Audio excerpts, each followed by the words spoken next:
it's getting worse, both by again the weapons amassing and the fact that there is no general coordination. If we look back to before Ukraine, right, when I gave this typical kind of stance as to a lack of optimism geopolitically, and this lack of optimism is not saying, oh, there's a 50% chance of blah, blah, blah. It's just saying, no, there's a 5% chance of some crazy disaster of the sort that is significant, even if it's only 5%, because we're talking about this massive potential. But when I gave that kind of talk, we're like, this same kind of formless optimism followed, the kind of formless optimism that would not have expected Vladimir Putin to attack Ukraine. And you were more on that side of like formless optimism. So what do you say to this pushback? A, the optimism based on people being more aware and not allowing certain things to happen, and the world is going to be more multipolar, and people are have this pushback on that front, and then there's this pushback on this formlessness aspect of the optimism, with the notion, with the knowledge that we have increased potential energy in the violence equation. Okay, so on the formless optimism, shout out to our ENFP brother Benoit. Oh So yeah, okay, so and the question was for Benoit, by the way, when he dropped off. But yeah, go ahead and so comment, Kaizo, and then we'll. okay, so in my understanding is this, right? So it depends on the characterization. So like if you look at the West, generally speaking, we want to believe that we are the good people, right? So in this whole conflict between Palestine and America, sorry, not America, Israel, people want to believe that they're the good people. So what that would mean is, for example, is that the media has to take sides with one side. So I think one part of Benoit's argument is podcast channels like this. Joe Rogan, for example, is very pro-Palestine. As an example, very influential. So what that would mean is that these people, citizens, right, will influence the support of these countries, right? So what does that mean in support, right? Ammunitions, obviously, food, security, water. But anyway, let's Benoit respond to it, since the question was directed to him first. Go I ahead. really like the way he answer was very genuine and profound and quite aware. The reality is living in a contemporary settings, where we're privileged and have everything. It's almost unbearably expensive. Most everyone live day by check, and I'm not talking poor people. I'm talking people that make 250,000 a year live check by check. We're in that kind. So where the optimism of the collectivist populace, it will be when people are homeless and homeless and homeless, but not homeless like someone that dared to be homeless or someone that was drug addiction that end homeless. I'm talking about sane working people, professional that end up being that end up being homeless, and it's eventually with that inflation stagnation, it's gonna come. It's gonna come, and it's gonna come to a level that uh, Toronto, New York, or everything, you will have security watching your door and your surrounding because people or poor will come to try to steal you because the crime will go up as the so eventually there will be, I don't know when, it could be 10 years, it could be 20 years, but there's no way this access just go to it. So eventually people will get pissed off. We see it in Africa. There's no kids that take medicine in Africa. There's not much suicide amongst teenager. There's not, yes, they have other issue, but I don't see like children have ADD or taking medicine. So in some ways, there's a pathology of the West. There's a pattern. People in Nigeria, it might be, Tinubu chaos whatsoever, but couple at least remain together. And us, we're completely divorced at an extreme rate. We're like, there's barely no family holding each other anymore. You go in a class of 30 and only one parents they're still together in that crowd youth. So we have to reinvent There's a desanitization of institution at a very dramatic level, and most of the left and most of the right, which was part of mine. I was in the pathological right for a long time. To always goes in those conspiracy thinking. It's not something healthy for anyone, even on the left side. And it's very hard to find a center. There's no, maybe Sam Harris is kind of at the border, some of things. You need to be almost an enlightenment man to be at the center of what's going on in the world. So eventually people will get very, very pissed off. And I'm not saying in an alarmist way. I'm saying and you can be politically engaged as whatever you want, but once people starve, I'm not talking in Gaza. I'm talking the Western world. The world will change. Detroit, Chicago, some part of LA. They're extremely dangerous. I'm talking dangerous like some part of Haiti. And those are not far from here. So yeah.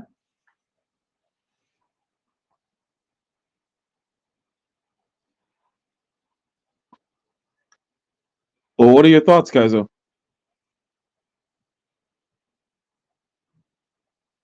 Well, the dusty. But you can hear me, right, Benoit? Yes, I hear you. Maybe you lost him. Okay, and I think I'm kind of disconnecting a little bit, but okay. So if I understand you correctly, the people, yes, will become more politically active the closer they get to starvation. So that is true. And yes, the economic environment is such. Growth has been stagnant. Real wages have been stagnant for people below, for the bottom 95% for The decades. thing is, the thing is, And, there's we've been no, there's financing. no. Yeah.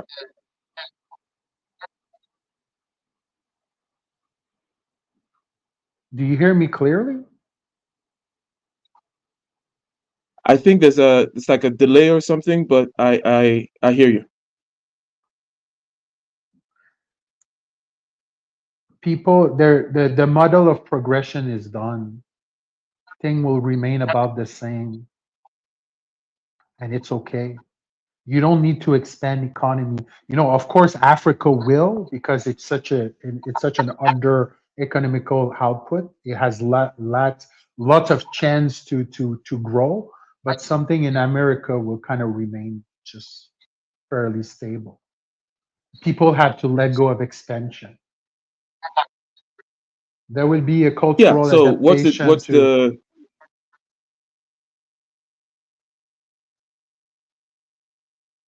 yeah, sorry, there's a delay there. But what is the space between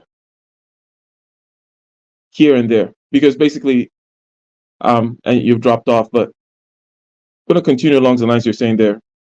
The economic situation, regardless of what needs to be done in order to solve it, right? And what you're saying is, just forget the growth aspect and become content.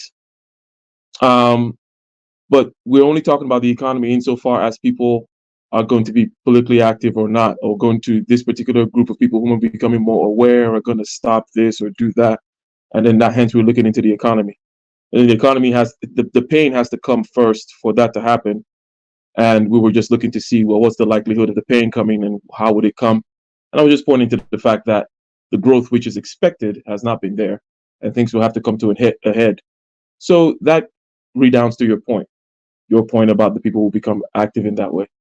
Now, there are many ways in which the unrest of people can be used, right? Um, Vladimir Putin's popularity went up in Russia when he decided to attack Ukraine, right? People can be dissatisfied, and then you rally them together and you find an enemy, and all of a sudden, so basically, people's dissatisfaction might not necessarily lead to a more egalitarian world. Let's say that they're going to agitate more for a certain type of peaceful resolution, you know. uh, and such. But many things are interesting there. Anyways, Kaizo, are you there or what's your deal? No. You talk. Yeah. So okay. Let me try give like an SI, like a concrete example of where I think Benoit was leading to. I think there's a slight echo. Let me see. Um, yeah, so Benoit is kind of leading to this sort of idea that, let's say, the comfort that civilians have gotten used to, as well as their rights and responsibility, all that modern stuff, democracy is reached to the point whereby civilians won't just allow, let's say, global conflicts to ensue for too long. That they will have some kind of civil action, which may even take place in military arms to prevent it from, let's say, spewing too much. A simple example here that I can give is the whole Kenya situation, right? Kenya had a uh, potential civil war in 2007-8 elections, right, between two major ethnic groups like Luos and Kikuyus. But that thing was quickly squashed because Kenyans understand that the economy is growing, they're relying on each other for different kinds of economic uh, activities, right? I'm talking about fish, I'm talking about access to technology, all of that stuff. So it quickly, literally disappeared with very few casualties.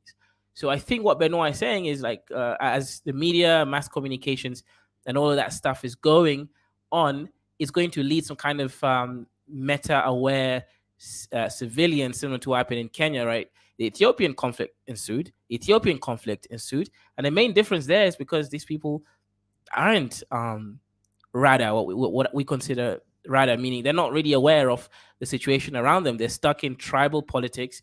The economy isn't great, so these are not self-aware people. So he's basically saying, hey, look, as more and more people become self-aware, communication media services like these platforms, the conversations, as well as the fact that we're integrating in a global economy, this is going to make it very unlikely for there to be a full-on World War III. The most that we'll get is, I guess, a mixture between skirmishes and like a Cold War type scenario. I'm not saying I agree with that, but I think that's that's his argument there. Now, me personally, I don't know. Honestly, I don't know. Although I do think this, at the very least, there will be a soft war, right, based on technology and patents and rights to distribute technologies and all these services. So you're going to have aligned countries, you're going to have non-aligned countries, and you're going to have obviously a mixture of different types, right? We're talking about China versus America, with Russia, Iran, and all these other countries within these skirmishes, right? So there will definitely, I believe, there will be some kind of de-dollarization. Whether it ends up making the dollar even more superior or de-dollarization, right? De-dollarizing, I don't know, right? But I think there will be a like a full-on sort of you know technology war on those bases. Yes. Is that the Dusty Man? Yeah, the one how who went to how. Okay. Interesting. I don't know if he wanted to interject, but however, the Sorry, notion I'm, I'm of I'm I'm new to the conversation, so I'm just listening in just to take a view.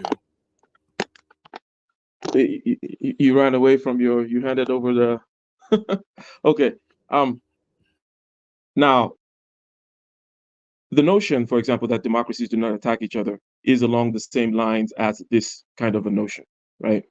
That as the quote unquote middle class gets produced, they're going to be used to their particular satisfactions, and the the stomach is a good, especially people with relatively full stomachs can come to a deal, right? As opposed to, let's say, it's a religious zealotry or tribal whatever. It's like, okay, well, let's raise up the middle class, get them comfortable, get them living out of their stomachs, and different stomachs can easily make deals. That, as a general notion, is a nice little neat container, right? But in a world of chaos, and that's how you said you don't know, right? So I'm not saying anything that you don't know. In a world of chaos, these neat packages that we have, especially when it comes to social behavior, I've always come back, they always blow up in your face. Hence the whole notion of black swans, right? Black swans being these outlier events which happen. And whenever they happen, we're like, well, nobody saw that coming. And our whole history is filled with nobody saw that coming. Now, if you're only predicting for within small, shall we say, context and for small periods of time, you can use these heuristics vis-a-vis projecting human or predicting human outcomes. But when you're talking about things that are consequential, such as somebody throwing nuclear bombs, then you can then because it only has to happen once, right?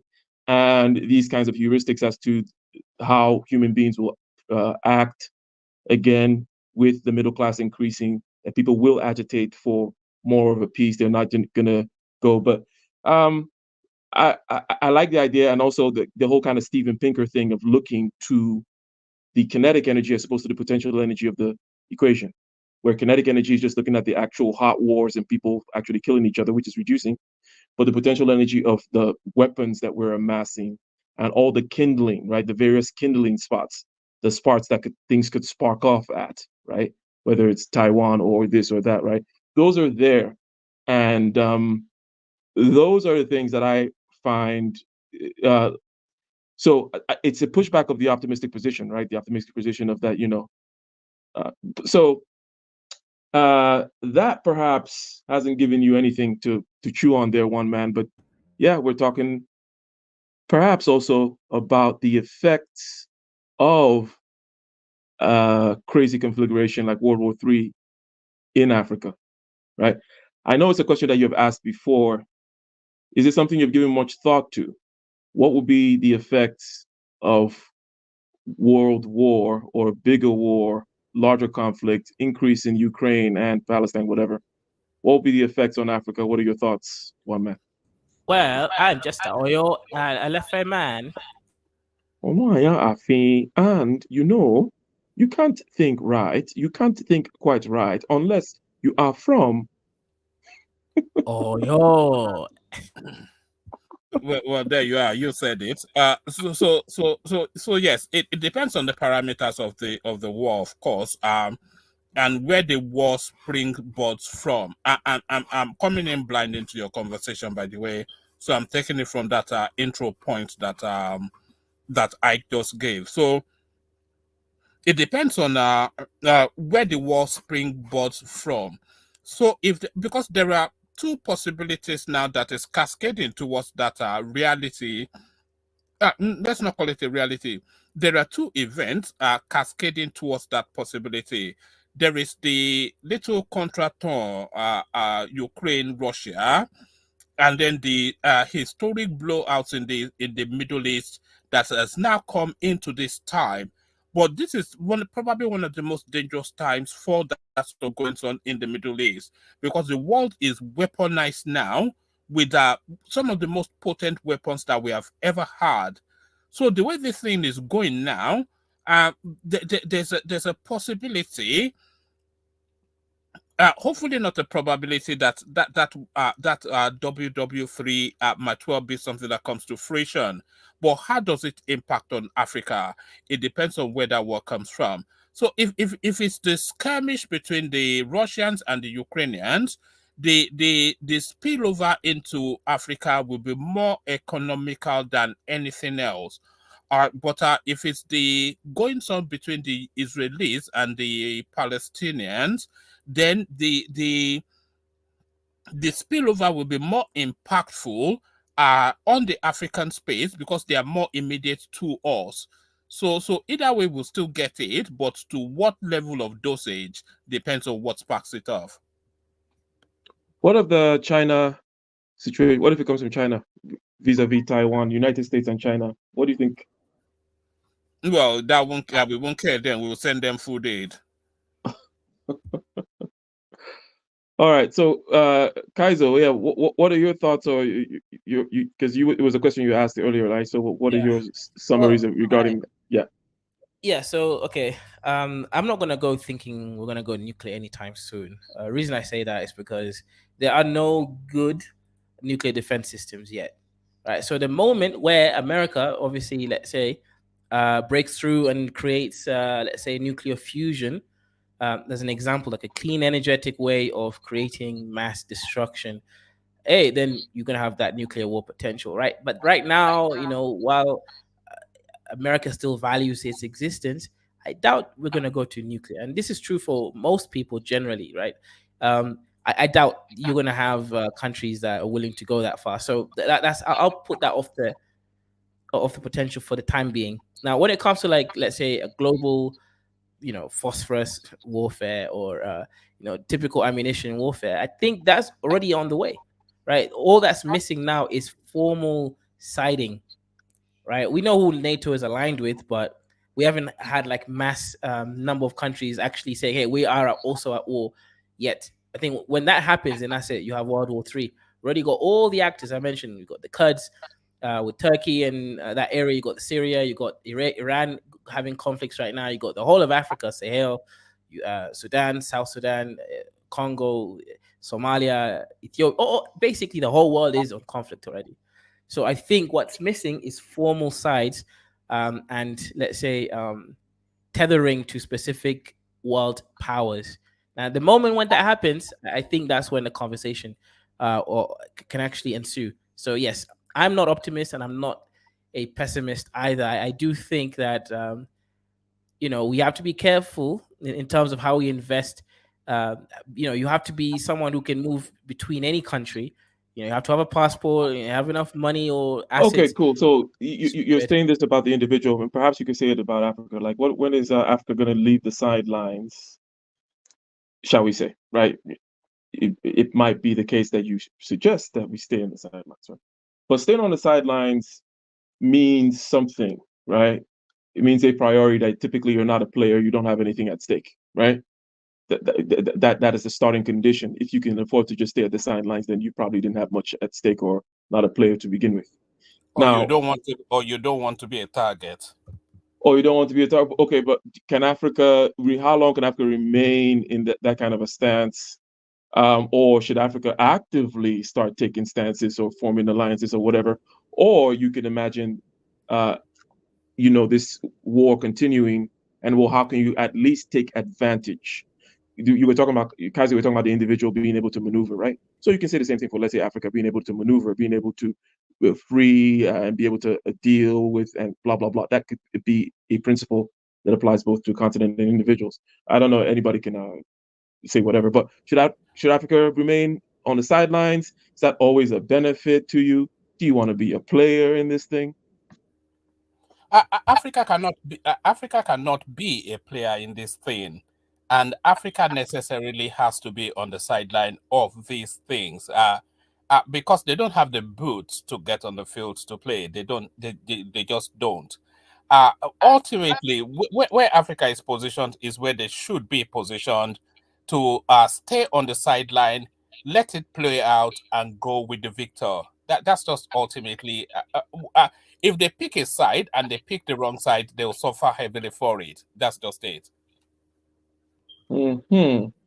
Okay, so to that point, I was saying earlier, I was telling one man in the show yesterday, and Kaiser, you can respond to this regarding Israel um, and this particular war. I don't know if you have the points as to what the different countries, the stances the different countries are taking in Africa. Are they making certain pronouncements? South Africa, we know, came out and said something, and I had my pushback regarding, well, why not even mention uh, Hamas, and why do it in such a low level way? You can support the Palestinians without just seeming like it's 100% propaganda when you speak, right? So, Kaizo, do you know the positions being taken by other African countries on in this regard? One thing that stood out to me when one man said that the Palestinian situation will have more of a blowback in Africa because of it's more directly related. There's a religious aspect to it as well, right? South Africa is not a religious thing. There's an actual geopolitical thing with apartheid and whatnot. But there's a religious aspect to to the Israeli-Palestinian thing. And I think Christians will want to side with the. So, Kaizo, what are your thoughts? What are the Yeah. Africans saying, and how's it going to play out religiously? Yeah, so the general, okay, so I'll say generally, and then I'll give some countries that I actually know. So, generally, Africa is actually taking on the side of Palestine. So if you look at even African Union, it doesn't recognize the state of Israel. It recognizes the state of Palestine. So the and why? Okay, so North African countries and South Africa are the biggest sponsors, apart from Nigeria, of course, of the African Union, and of course they're heavily pro-Palestine for different reasons. South Africa is because of the whole apartheid government situation where Israel funded supported the apartheid government, and then also with North Africa, like countries like Morocco, it's a whole Islamic thing there going on. Then you have countries like Kenya. Kenya is okay politically. Kenya is not taking sides, right? However, the president did state that Kenya stands with Israel, but of course, Kenya is not going to actually stand with any countries, right? It's just maybe it's like a spiritual thing. A lot of countries in Africa actually are pro-Israel, except for South Africa and North Africa. So more the, let's say, capitalist sort of countries in yeah, are pro-Israel. Hmm. One man, do you see a north-south split in Nigeria vis-a-vis the support of Palestine and whatnot? Well, that's a difficult one actually, because usually Nigerians, Nigeria, not Nigerians, but Nigeria, they always lean towards sort of that Islamic cusp thing. So ultimately, they'll probably almost certainly lean towards the Palestinians.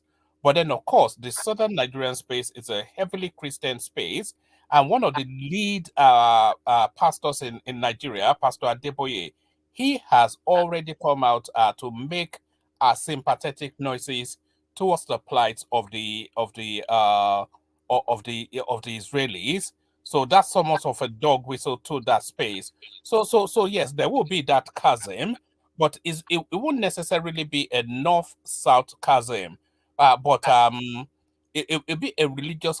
Ultimately, they will go with the Palestinians. I see, because the north will wholly go with the Palestinians, and then the south they would divide in their opinions on it, with some going with the Palestinians and the rest are going with Israel. So ultimately, Nigeria will probably almost certainly lean towards Palestine, and our foreign policy thrust anyway had always leaned towards Palestine. Hmm. Interesting. So plays out there and it plays out in the AU because of Nigeria. And now something if I may just kind of shift slightly here, but it still has to do with African politics, African economy. So there is a notion. Let's say, for example, we take the point that so Tinubu says, okay, $1 trillion economy in so many years. But yeah, it's good to. You always want to sell something big, so there's no point in quibbling about the numbers, right? Um, if I give you a decent number, then doesn't work very well on the posters and it doesn't inspire people. So basically, what that means, Kaizo, is that Tinubu says, "Oh, we'll double the economy of Nigeria within presumably within his tenure somehow." And Mr. Felipe was telling us uh, something, and it's also something that I'm thinking about regarding how Africa should move going forward. Option A is okay, we play the tournament, right? Basically, what does that mean? That means, okay, it goes with the notion of evolving, taking your time, such that you can say, hey, Nigeria's only had real democracy since 1999. Let the tournament continue. Things, as the stone rolls down, its rough edges will get ground down by mere interaction with the environment, mere interaction with the complaints of the governed, and people come to different resolutions. Basic evolution, right? Uh, and there is a notion that, well, Africa doesn't have that time to go through 2 or 3 generations to figure out whom are the real people and to harness the actual human capital and human potential and whatnot to come out. Africa doesn't have that time. Hence, there has to be a coordinated, directed effort, right, in order to circumvent euro dollar and really uh, industrialize. Let's just say, right? And what do you think about that, Kaiser? There's no time for the micro steps. There's no time to wait a couple of generations, which is what would otherwise take for this evolution thing to happen. Evolution tends to happen on the strictly speaking, right? I'm not talking about it tends to happen in the life cycles of individuals, right? Not just every 5 years and stuff. Like one generation goes by, another generation comes through, does their little fighting and whatever, and the winner comes out and emerges and whatnot. So in the mold of let's say a Tunisia that goes for big, large scale structural things that that just don't happen of themselves. But if you don't have the time, and you indeed have to have like a consortium of people come together and have a large scale, organized, planned, similar to, for example, the Manhattan Project is the typical example that I give. Shout out to the movie that recently came out, right? Whatever it's called, like with the scientists for the Manhattan Project. What are your thoughts about the Oppenheimer. Oppenheimer movie? So the Manhattan Project is required, right? And you can even take it literally in the sense of, hey, maybe there's a nuclear weapon behind, whatever, right? A, do you agree with the premise that there might not be enough time for just, let things happen naturally? And B, well, what do you think about this large scale project, which I argue can't even be done anymore in the United States, at least the way it is right now, because, anyways, because of all the inefficiencies that we know about and all that kind of BS that is inherent in modern times. Yeah, so I actually think in Africa, it can actually be done easier because I keep saying it, there's low hanging fruits and redundancies in African systems. So doing anything actually will yield tremendous results.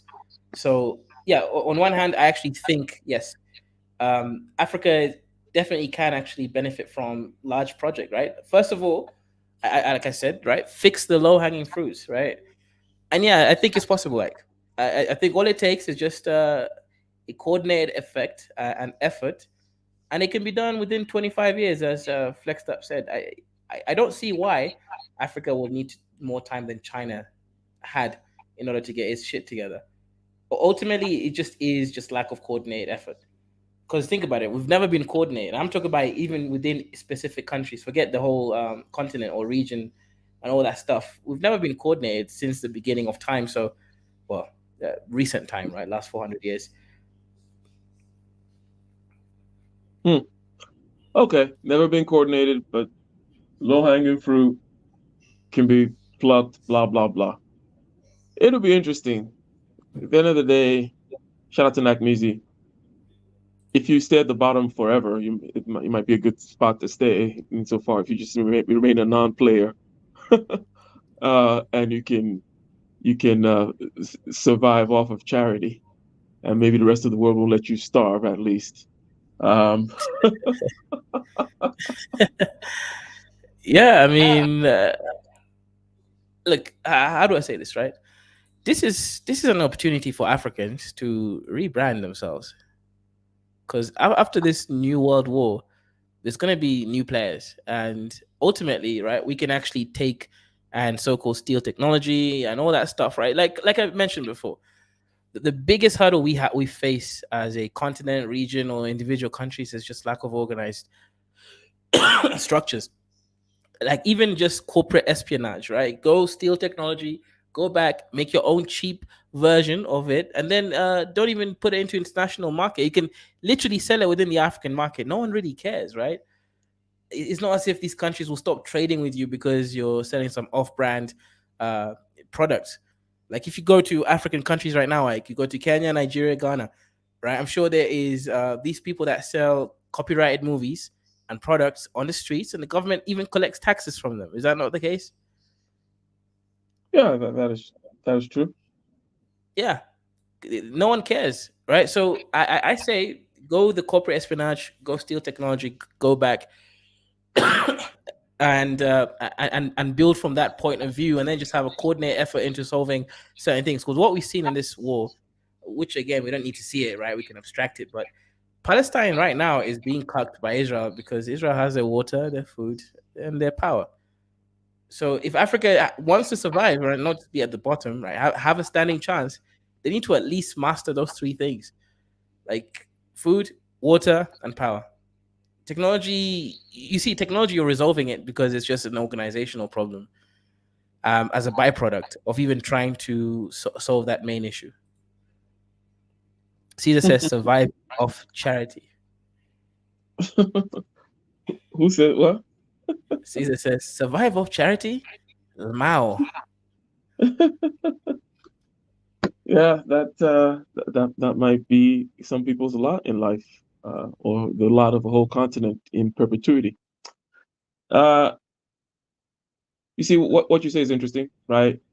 The low hanging fruit thing, the stealing of technology. Okay, makes sense. It might not need to be of a large scale, coordinated kind of effort. You don't have to do real espionage, with Yeah. putting your real life in, where the Chinese can actually kill you or something like that. You can just do low level stuff. Yep. Exactly. You don't even have to, put yourself in danger or anything like that. Caesar says, "Yup, this is off topic, but imagine if Israel was in Uganda." Well, you don't have to imagine that, right? It wasn't Uganda. You guys always get it wrong. It was Wangaland, right? That's where they wanted to take control. It's just at that time, Uganda and Kenya was one country, so that's why people usually get the SI wrong and keep bringing up Uganda. No, it was Wangaland, Kenya, not Uganda. And if it was Caesar, that would be great. Do you know how developed Wangaland would be? Probably be the most powerful nation Yeah, in and I Africa. don't think they will have had as much beef. No, they wouldn't have any beef actually, Yeah, right? I think they Wangers will aren't have going just around chilled. Yeah. fighting some useless war where they're guaranteed to fail, right? We actually made deals with the British, etc. So no, it wouldn't have been the same situation, right? This Arab thing is a very specific Arab desert people kind of mentality to just keep doing whatever it is that they're doing. They're just hurting and hurting and hurting, and not realizing that they've lost the war. It's insane. So we would not be in some crazy apartheid state, Caesar. Sure, we'd be second class citizens, but what does that really mean in reality? Right? What does that mean, right? Like, okay, sure, white man is at the highest class. Okay, so You're what? already in terms of the world. You're already a freaking last class citizen. Exactly. What difference does it make? Now you've got technology, you've got nuclear weapons, right? No one's gonna attack Kenya or Africa anymore because we've actually got Uh, Caesar, remember, right? A nuke is not gonna come through if it's going to risk the area around it because that will risk their own, aka Israel's own security. So no, Yeah, Caesar, and that would be great. your Yeah, great grandchildren don't give a damn how prosperity came to your land. yeah. No one Okay, cares. they will definitely point the finger at you for being, if they find nothing but dust, right? And Yeah. it sucks, and you're at the bottom. Say, hey, why can't we even get some technology? Yeah, that's an interesting point. Yeah, exactly. So yeah, Caesar, don't worry. It's a mute point. Really, not even a real need to bring it up. In fact, I actually, like I stated, it'd have been great. Caesar says Israel building an ethno state. You wouldn't be second class. You'd be moved.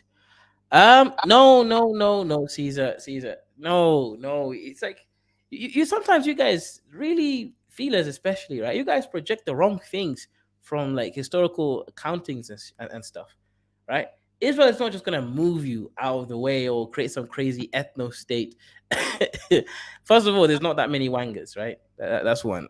Well, To yeah. be So honest, okay, something actually did happen that caused Caesar to say moved, and it wasn't a moving. It was people literally said we're gonna fight, right? And when the Arabs decided, hey, we don't want this 1967 borders, we'd rather fight you. It's completely legitimate, right? Struggle is the way, right? It's not a right for you to have nationhood. Nationhood, if broad strokes, right? Empires fall, right? Whether it's the Ottoman slash the English, right? And then nationalistic kind of sentiments rise up. This was happening in Eurasia and everywhere else. Everybody says, okay, now I want to be a Trashcanistan, and then you duke it out, right, with the other yep. Trashcanistans. And Same thing is going on here, whereby the Arab says, "No, F it. We rather struggle. We rather fight." They fought, and as they fought, they got pushed back. Okay, and as they fled while they were doing X, Y, Z, the Israelis didn't allow them to come back because it's like, hey, it's like, you decide to start fighting me over the living room, and I push you back into your room as a roommate. Am I gonna just let you back into the living room? It's like, dude, you already showed me that you're out for, you're about that life. So there was a sequence of things that happened for it to get there. This is not about whether or not the Arabs should have fought or not. It's just that, hey, when you fight, you can't then be saying I got pushed out. Yeah. Yep, exactly. Do Go you ahead, think Caesar. because I'm trying to figure this out because obviously they've already lost the Palestinians, right? They've lost, but their leadership is in I think it's Qatar, right? Or they're still doing whatever. They're still pushing. I think that if they didn't have backing from the rest of the Arab world, they would have already surrendered. But they still do have backing, but they've already lost the war. So are they afraid that, okay, look, if we let this go, accept this two-state solution, Israel's going to keep expanding maybe like 20 years from now? Because it seems like, I don't know if you looked up like Greater Israel or something like that. I know at one point they took the Sinai Peninsula. I know they no longer have that, right? But Caesar, is let that me the ask you a fear? question, I'm right? guessing that's the Let fear. me ask you a question, Caesar. You know these desert dwellers in Nigeria and the Sahel. Do you think that they will be satisfied with anything? First of all, Um, that's like a weird desert dwellers. Everybody's different. would they be satisfied with anything, or do they just want to keep taking and taking? I don't think they'll What's be your satisfied analysis? because you took their land, so of course they're not gonna be satisfied. Of course, right? I don't think it's a desert dweller thing. It's like I went to Wangaland, I took half of it, and I said, "Look, be satisfied." There's gonna be people who are like Caesar, who are wait, never wait, gonna wait. accept it. Desert dwellers have a very unique way of never being satisfied, Hmm. right? You know what happened with Somalis, right? I guess I know what happened. They refused to accept the British land distribution in Ethiopia and Kenya, No, right? but There's a no. okay, Yeah, go ahead. it's like, you may continue, Kaiser. But I suspect Yeah, that when you ask the question of characterizing certain groups of people, right? Which I don't think that Caesar would disagree that you can characterize groups of people. But when you then put it in form of, oh, dissatisfied, I think, you know, unlike me, Caesar's going to want to equivocate a little bit. But Caesar, you know how people are in general, in broad strokes, right? Hmm. These people, and it's not a bad thing, but they live, quote unquote, a heroic life. It's death and all that good stuff, right? They're not out here trying to live by their stomachs and like, oh, let me make a deal with you. No, it's Valhalla or 72 Virgin. That's the life. They're about that life. So whether you look at it as, oh, Kaiser's characterized that, oh, never satisfied, whatever. Yeah, that's one manifestation of it. Oh, that's one way to look at it. But no, as evidenced by the fact that they were like, okay, we're going to fight rather than take this two-state solution, right? And all the other things we know about them, is Kaiser's characterization not fair? Well, okay. Now you've expanded a little bit more. Okay, I kind of see where you're going with this. Yeah, that's an interesting characteristic. They don't want to surrender. So I mean, they've already lost. I mean, let's be honest, they've lost, but somehow, they're still pushing. But Those okay, are not surrender type people. That's not. This not. It's not the kind Yeah, of but life they live. that's the point. Is that even if they took the two-state solution, they would have been the ones to push for more land and more war and all that stuff. Mm, that makes sense though, because someone was saying, okay, well, we're gonna put tunnels, a highway under, so you can get from the west to the east.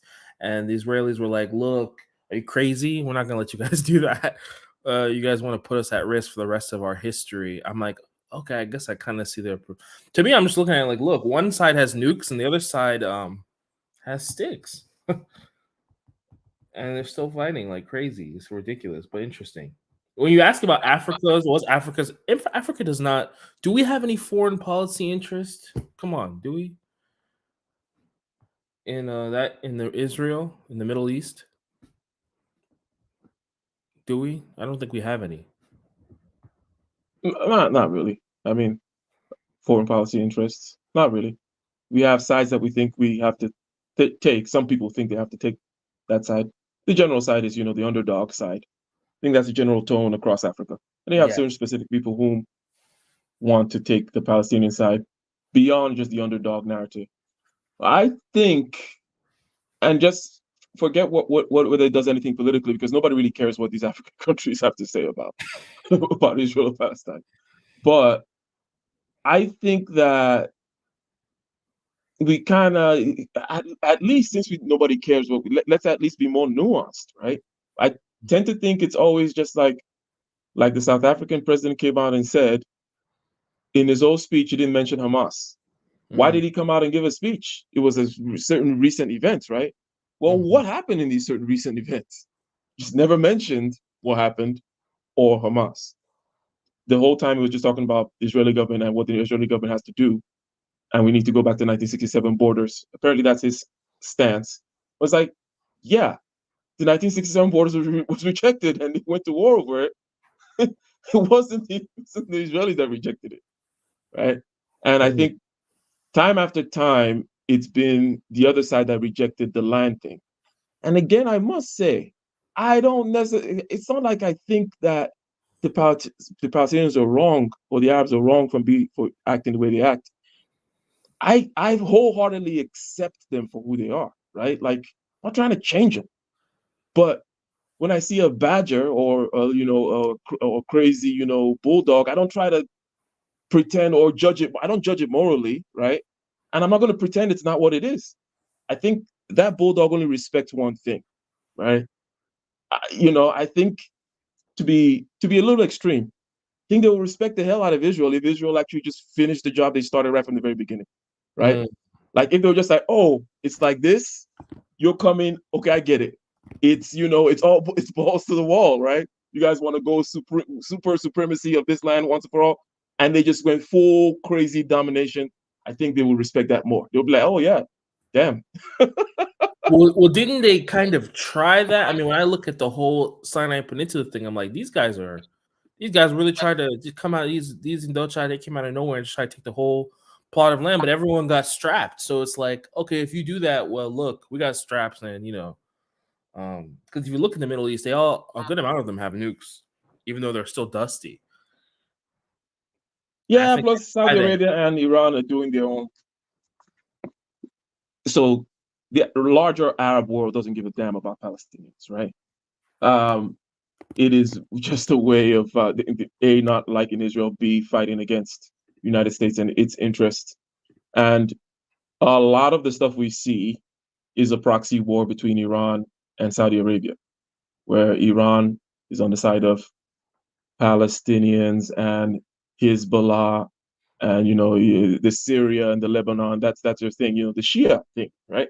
And then the Sunnis over on the other side with Saudi Arabia, and they just kind of do these little skirmishes out here in these different places, with Israel versus Palestine being the biggest one. So I think that it also helps them. They might not want to see it end because it's a nice little way to keep the population entered. It's bread and circuses type stuff.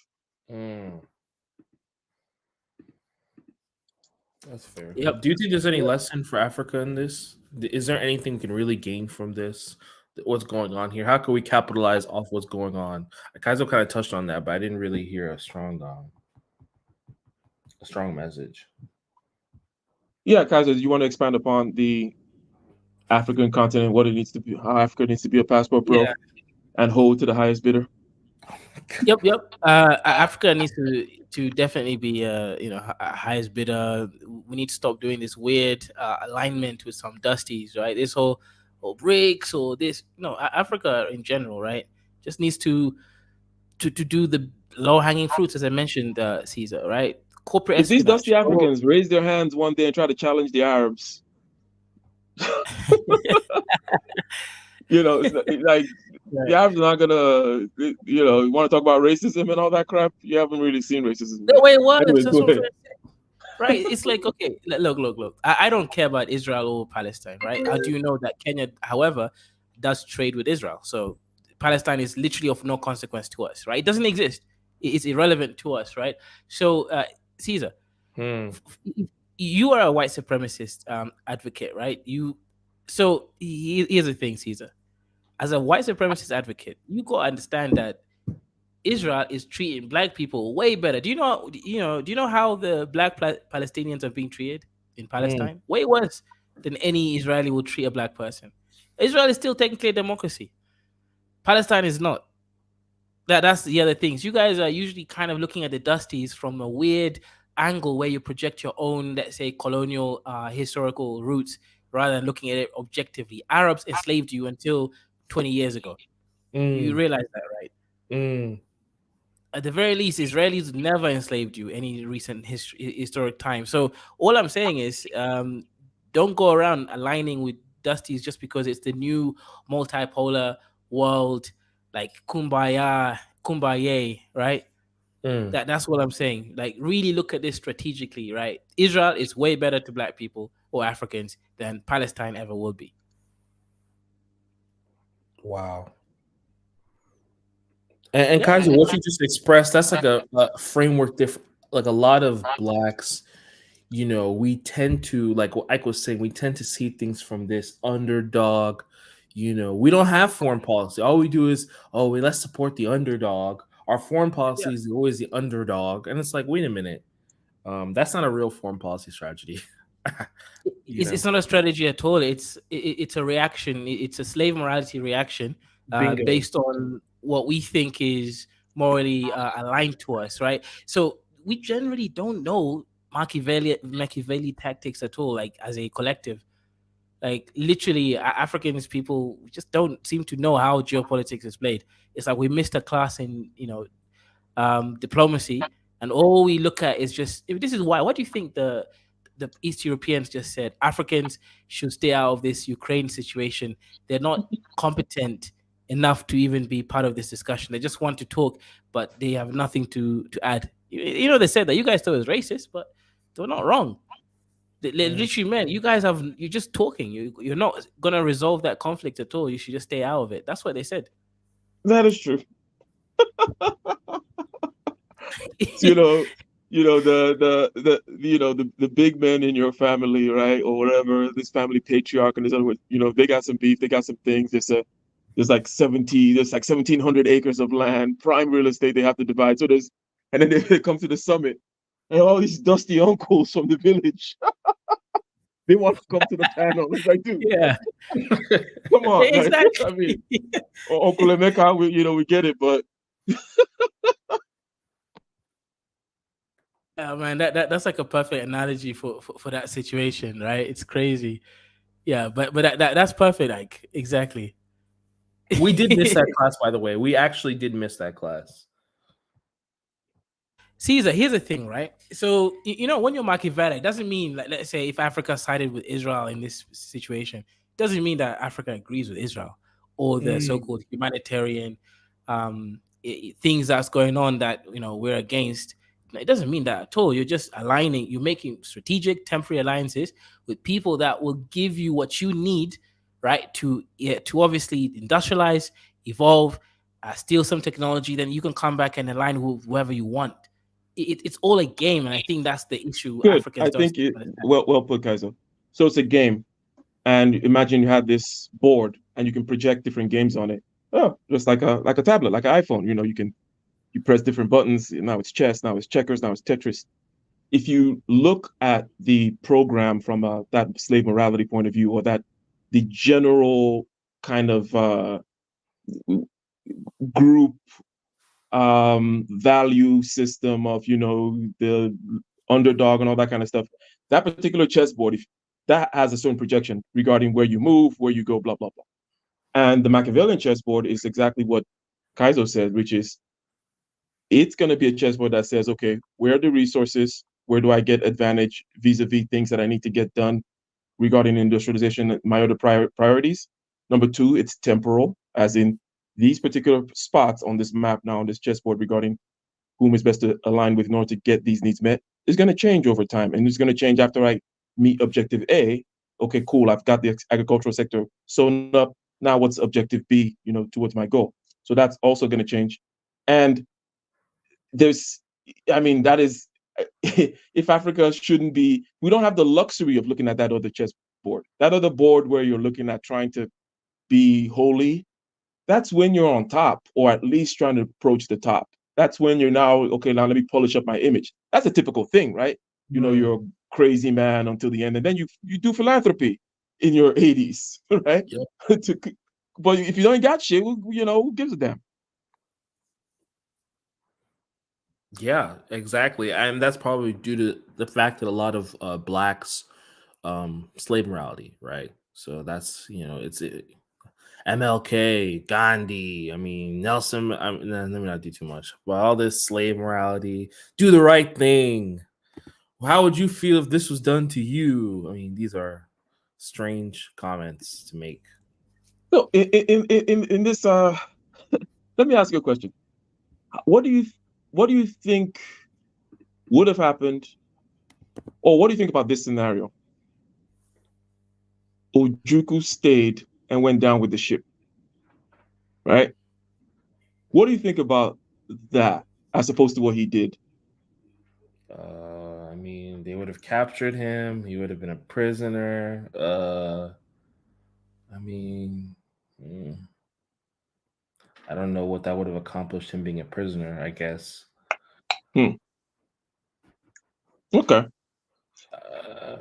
I mean, what do you think? Where were you going with that? No, question? okay. So let me, not having anywhere that I wanted anything to land, but when you talk about certain types of historical figures, you have the Gandhis and the MLKs. So that last thing that you mentioned. And then on the other end, you have, let's say, some more Machiavellian kinds, like, let's say, shout out to Machiavelli himself, shout out to Alexander, shout out to Julius Caesar, right? And then you have some people in recent times who may perhaps have seen half of it. Let's say Ojukwu, for example, right? He saw half. What was the half? He saw the ambitious half, let's say. Like, hey, I'm going to do something. I think he didn't follow through in the end, because the other half is that you got to follow it all the way to the end, right? Otherwise, it kind of messes up the waters regarding that kind of action. I think, in other words, I don't still see many real African heroic type figures of the Machiavellian mold, right? Whom see both sides, which is, hey, I'm going to go out here with the sword, and I'm also going to go down with the sword. I'm going for glory or Valhalla, one way or the other. I'm not sure if you have to die to. I don't know. I'll be honest. I'm not in that situation. When I'm in that situation, I'll make that decision. But I don't know if dying for your cause necessarily. I mean, if you know you lost, I mean, you say, "Look, I'll be a refugee, and I'll go outside." And I mean, Bola Tinubu even did that. He left Nigeria for a couple years. Came back, and now he's the president, right? Sometimes you do have to leave and come. Sometimes you do have to leave. I don't think it always makes sense. 100%. Yeah, and that's what I was saying. I don't. It's not like I wanted it to land anywhere. I was just kind of looking here, and I started with this particular character, and freestyling, because I mean Lenin, and that type, Lenin and Stalin, whatever, they used to like send them in exile. The czars in Russia back then, they send you to exile in Siberia, and then you run away, you leave the country, but you come back. But yeah, and he had connections with the Germans and the Switzerland, all kinds that helped him to come back and take over Russia. So it's one of my points is that I don't think Africa has many examples. I think Europe just has the plethora of the ones who have just lived that life and died. All their fucking emperors and all those. That's kind of how they lived and died, right? Most of them died by violence. The idea of being a lord, basically, you exchange status for basically you get to secure the people, right? You secure the people. That means you're going to war. Your children are going to war. That's part of being an aristocrat, and as a result of that, you get status, right? I think that Europe has had a long tradition of seeing that kind of a thing. I don't think in modern times Africa has many examples like we have the Thomas Sankaras or whatever, but then it's more of the Mandela-esque, Gandhi-esque types. You know, I don't. Right. No. Kaizo seems to highlight Kagame. What do you think about Kagame? Yeah, people claim Yeah. that he actually created the genocide so that he can come back and take control and make it one of Africa's fastest rising countries. Right? Whether parts of those things are true or not, Kagame is, I think, one of the few Machiavellis that we actually have on the continent who's relatively high IQ. We got the Ugandan guy, but his IQ, man, is so low. The general, What's what's his up with those name? Ugandans? It's like You know, Idi Amin, all of them, all kind of slow. yeah.